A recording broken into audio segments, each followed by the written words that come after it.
कौन सा ऐसा पॉलिटिशियन कोई आपने देखा हो जिसने शहबाज शरीफ से बड़ा फ़ायदा उठाया हो, फिर वो बदतरीन तनकीद भी करता हो उस एक नहीं, बहुत से लोग हैं। नाम लिया है कि परवेज इलाही साहब थे, चौधरी शुजात साहब थे, चौधरी निसार साहब थे, एफआईआर हो गई थी हसन निसार से काफ लीग बनी परवेज इलाही साहब से लेकर और अब मतलब चौधरी निसार साहब तक। हारून रशीद साहब ने शहबाज शरीफ से ज़मीनें लॉट करवा कि पॉलिटिकली हमारे जो जितने जर्नलिस्ट हैं उनमें पॉलिटिकल विजडम कम है, जिसमें शामी साहब शामिल है। कंप्लेन सेल आप शहबाज शरीफ के दौर में कंप्लेन सेल हेड करते थे। जिस तरह 2-3 डिवीजन को मैं लुक आफ्टर करता था, 2-3 डिवीजन को मियां नुमान करते थे, तो वो सारे काम हम कोशिश करते थे कि मेरिट पे हों। उस वक्त भी उनके घर में उनका दस्तरखान बहुत वसी था, यानी नाश्ते पे इतवार को 10-15-20 बंदे आते थे और उनकी बेगम साहबा क्योंकि खाने पकाने में बहुत माहिर थीं तो वो नाश्ता तैयार करती थीं। और तो मुजीब साहब का मैं समझता हूँ जो भी उन्हें मिला है वो उनके वसी दस्तरखान की वजह से मिला है और उनकी नीयत की वजह से मिला है। तीसरी बात यह है कि पॉलिटिकली हमारे जो जितने जर्नलिस्ट हैं उनमें पॉलिटिकल विजडम कम है। तहरीर तकरीर में वो ठीक है, लेकिन सियासी सूझबूझ जो है वो बहुत कम लोगों में है, जिसमें शामी साहब शामिल हैं।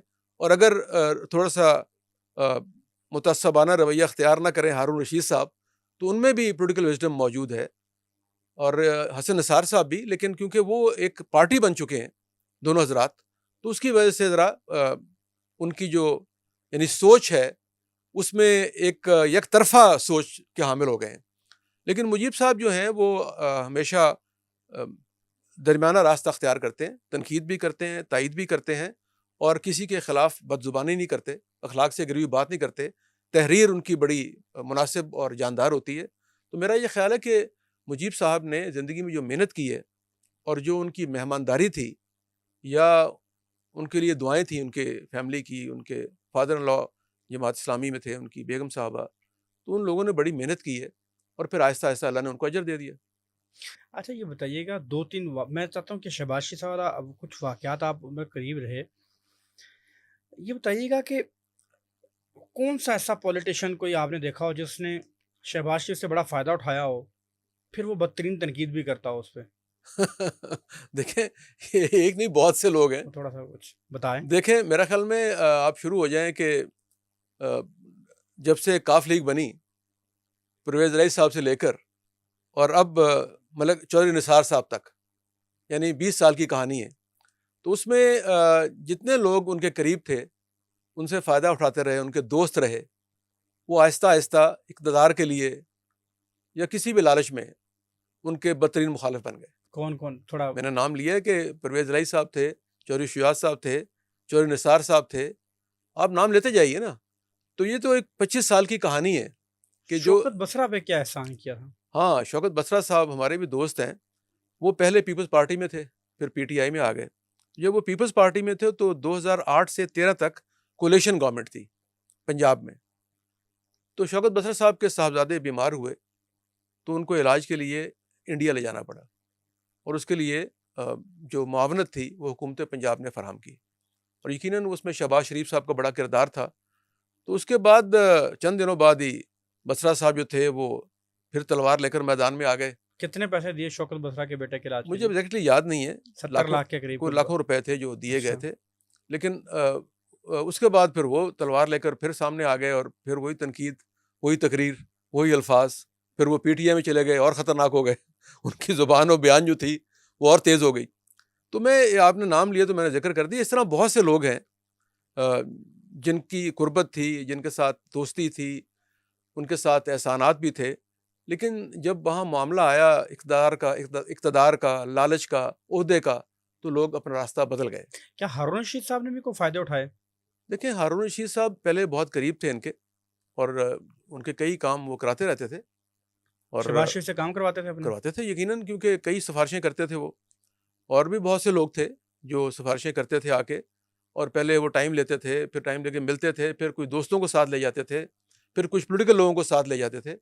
तो इस तरह तमाम लोग ये अपने फ़ायदे लेते रहे और बाद में फिर एक आहिस्ता आहिस्ता मरहला ये आया कि जब ये लोग अपनी दोस्ती तो खैर अपनी जगह होती है, लेकिन मेरा ख्याल है वो जर्नलिस्ट कहते हैं ना जी हम तो न्यूट्रल हैं, हम किसी के दोस्त नहीं हैं। तो न्यूट्रल का मतलब ये है कि हमने अपने अगर ख़यालात बदल लिए हैं तो हम दूसरे कैंप में आ गए तो पहले कैंप से हमारा कोई वास्ता नहीं है। तो ये हमारे मुल्क की लेकिन आप एक कहते हैं हारून रशीद साहब ने भी शहबाज शरीफ से फ़ायदे उठाए जी हैं, बिल्कुल। उठाए हैं। कोई माली फ़ायदा भी उठाया?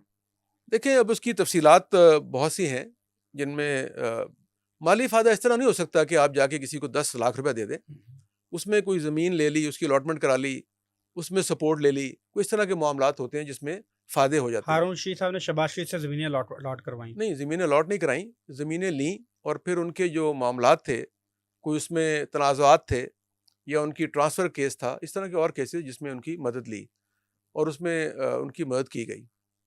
سعید علی صاحب، آپ کمپلین سیل کے ہیڈ بھی رہے نا، کمپلین سیل آپ شہباز شریف کے دور میں کمپلین سیل ہیڈ کرتے تھے، کوئی صحافیوں کی شکایات بھی آتی تھیں آپ کے پاس؟ کیا کچھ صرف کہ کیا کیسی شکایات آتی تھیں آپ کے پاس؟ دیکھیں، ہر طرح کی شکایت آتی تھی وہاں پہ۔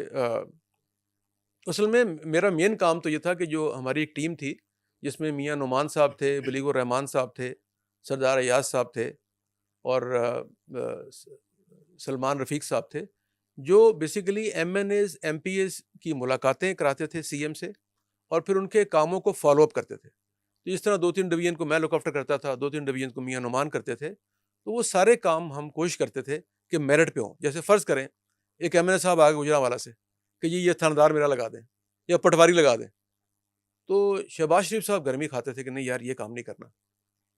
تو ہم نے ان کو کہا کہ اس طرح کریں کہ ایک مشورہ ہوا کہ ہر آدمی جو سفارش لے کر آئے اسے ہم کہیں گے ہم آپ کو 3 نام دیتے ہیں، اب 3 نام ہم بھیج دیں گے۔ فرض کریں انسپیکٹر کے نام ہے، 3 نام آئی جی کو بھیج دیں گے، 3 نام چیف سیکرٹری کو بھیج دیں گے، تو اس میں سے کسی ایک کو لگا دیں گے۔ تو اس طرح ہم کوشش کرتے تھے کہ سفارش کے بجائے میرٹ پہ ہی کام کیا جائے۔ تو اس میں ہم نے ایک ایس او پیز بنائے ہوئے تھے کہ ٹرانسفر، پوسٹنگ، فنڈنگ، علاقے کی ترقی کے لیے اور ملازمتوں کے لیے ایک طریقہ کار طے کر لیا تھا کہ جس میں وسیع پیمانے پر جو میرٹ ہے اس کی پاسداری کی جائے۔ یہ ایک دن آپ کے پاس ایک صحافی آئے تھے اور وہ مجیب الرحمان شامی صاحب کو ساتھ لے آئے، کیا ہوا تھا؟ کیوں آ گئے تھے آپ کے پاس؟ اچھا، یہ ایک منصور صدیقی صاحب تھے، جماعت اسلامی کے بڑے اہم لیڈر تھے، وہ اب فوت ہو چکے ہیں۔ انہوں نے وہ کہیں سی ایم ہاؤس آئے اور انہوں نے شکایت کی، یہ جو ہمارے جرنلسٹ ہیں اور کالمسٹ ہیں حسن نثار صاحب، پہلے میرے کمرے میں آئے کہ جی اس طرح میری زمین کا معاملہ ہے۔ تو انہوں نے ایک بیلی پور میں زمین مجھے دی تھی، اس کے انہوں نے پیسے نہیں دیے یا کیا ہوا، ان کو نہیں ملی۔ تو اس کے بعد وہ چلے گئے۔ تو میں نے ان سے کہا کہ دیکھیں میرا، کیونکہ میں اس وقت سالس نہیں ہوں، ان سے بھی میری بہت اچھی نیاز مندی اور آپ سے بھی، تو میں اس میں کوئی سازشی کا کردار ادا نہیں کر سکتا۔ تو وہ میرے بعد کہیں اور چلے گئے۔ تو وہاں سے انہوں نے جو اس زمانے کے کچھ لوگ وہاں بیٹھے ہوئے تھے ان سے فون کروایا کمپلینٹ سیل میں، اور وہاں پہ الٹیمیٹلی ان کی درخواست پہ کوئی قانونی کارروائی شروع ہو گئی۔